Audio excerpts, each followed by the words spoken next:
ने चौंकाने वाला खुलासा किया है कि धरती अपनी सामान्य गति से तेज घूमने लगी है।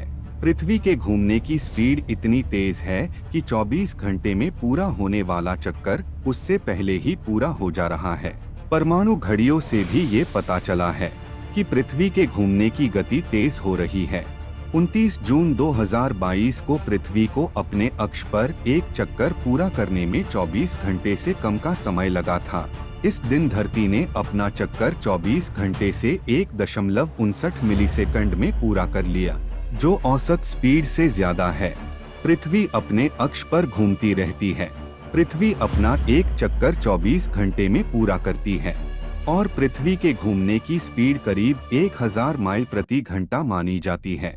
हाँ, ये बात जरूर है कि इंसानों को इस स्पीड का एहसास जरूर नहीं होता है, क्योंकि इसके साथ ही हम भी घूमते रहते हैं।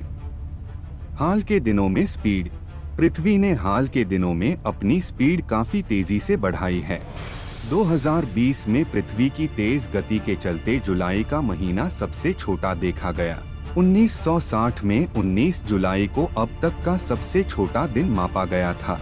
इस दिन पृथ्वी ने अपना चक्कर 24 घंटे से 1.47 मिलीसेकंड पहले पूरा कर लिया था। तेज गति के कारण पृथ्वी की गति में निरंतर बढ़ोतरी देखी जा रही है। इसका कारण ग्लेशियरों का पिघलना, धरती की आंतरिक पिघली कोर और भूकंप हो सकते हैं। कोर की इनर और आउटर लेयर, महासागरों, टाइड या फिर जलवायु में लगातार हो रहे परिवर्तन के कारण भी यह हो सकता है। पृथ्वी की गति पहले से तेज अगर पृथ्वी की गति पहले से तेज होती है तो इसका असर ग्रह पर सही समय मापने वाली परमाणु घड़ियों पर पड़ेगा। दुनिया भर की जीपीएस से जुड़ी सैटेलाइट्स में यही घड़ियां इस्तेमाल होती हैं।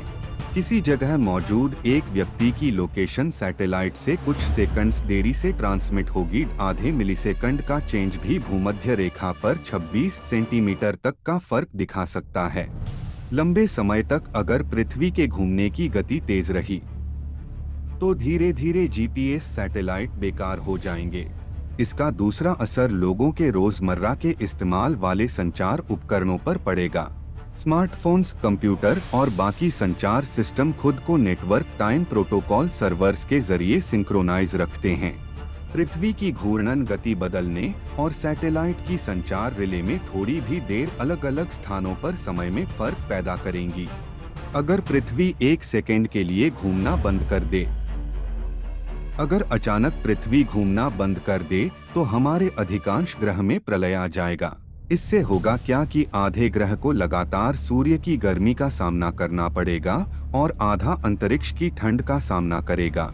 इससे आधे हिस्से पर इतनी गर्मी और इतनी सर्दी हो जाएगी, काफी जीव जंतु इससे प्रभावित होंगे और इसके परिणाम काफी बुरे होंगे। इसके साथ ही वाष्पीकरण आदि की प्रक्रिया पर काफी असर पड़ेगा और ये सोचना भी दुर्लभ है। अफ्रीका टूट रहा है। अफ्रीका का लगभग 1/3 हिस्सा अफ्रीका से अलग हो रहा है। वैसे ही जैसे आज